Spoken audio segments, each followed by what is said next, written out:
Bonjour à tout le monde.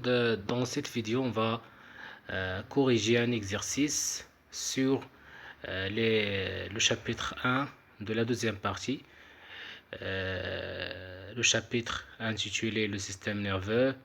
Et on va, dans cette vidéo, on va, Inch'Allah, corriger deux questions dans ce exercice-là.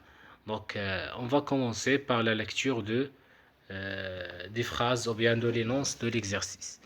Donc, une lésion sur l'hémisphère cérébral gauche au niveau de la zone 1. Voici le schéma et voici la zone 1. Donc, d'après l'énonce de l'exercice, on peut détecter le rôle de cette zone. Donc, avant de détecter le rôle de cette zone, donc on va léser les questions et on va recommencer la lecture de l'énonce de l'exercice. Donc, une lésion sur l'hémisphère cérébral gauche. Donc, voici l'hémisphère cérébral gauche. Donc, vous avez étudié dans le chapitre 1 que notre cerveau, ou bien que l'encéphale humain, donc il est constitué par trois éléments, ou bien trois organes. Premièrement, il y a le cervelet et la bulbe rachidienne. Donc, ce schéma-là, donc c'est un schéma qui représente quoi? Qui représente l'hémisphère cérébral gauche, c'est-à-dire il, il représente la côté gauche de notre cerveau. Donc, très bien. Donc, s'il y a une lésion sur l'hémisphère cérébral gauche, au niveau de la zone qui se trouve dans le schéma, donc cette lésion-là, il va perturber notre système nerveux et il va provoquer quoi? Il va provoquer une paralysie, shalal, une paralysie des doigts de la main droite. Donc, d'après, ou bien, vous avez étudié dans ce chapitre-là, que notre cerveau, il est subdivisé en deux hémisphères. Donc, l'hémisphère gauche, donc, il contrôle la partie droite de notre corps et le contraire pour l'hémisphère droit. Donc, c'est bien. Donc, la première question, à quoi correspond la zone 1? Donc, d'après l'exercice, vous allez remarquer que la lésion au niveau de cette zone-là, qui se trouve dans l'hémisphère cérébral gauche, il va provoquer une paralysie des doigts de la main.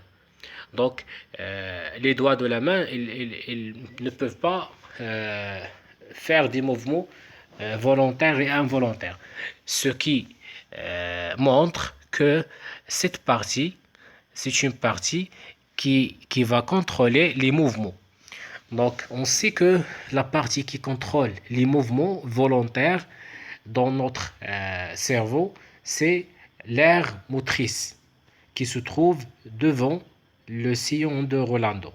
Donc, la zone 1, représentée dans le schéma ci-contre, c'est une zone appelée l'aire motrice.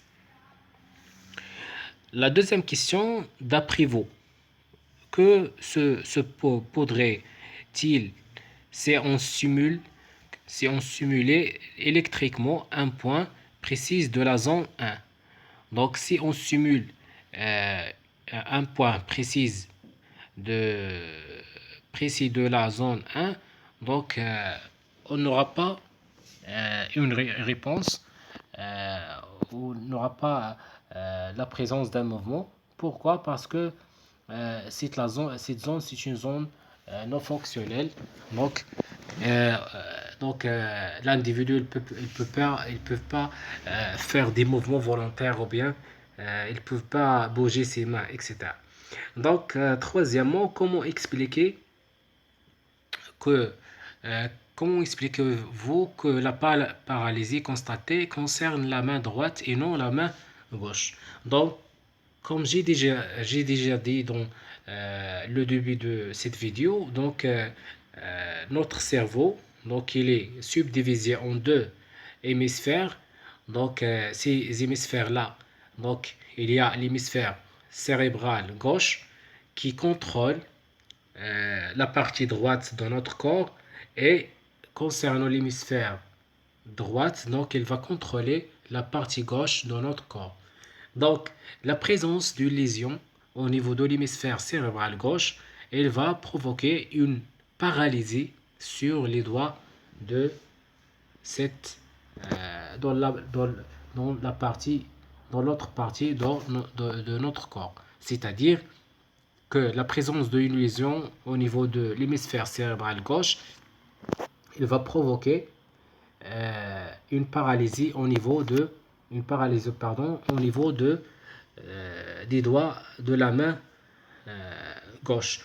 Et concernant la présence d'une lésion dans l'hémisphère droite, donc il va provoquer, donc s'il y a une lésion dans la partie gauche, c'est-à-dire l'hémisphère gauche, donc euh, on aura une paralysie au niveau des doigts de la main droite. Et dans le cas contraire, c'est-à-dire s'il y a une lésion au niveau de l'hémisphère cérébral gauche, donc on aura une paralysie dans les mains ou bien dans les doigts de la main gauche. Donc c'est tout pour cette vidéo. Donc si vous avez des questions, n'hésitez pas à les poser sous la vidéo, et merci pour votre attention.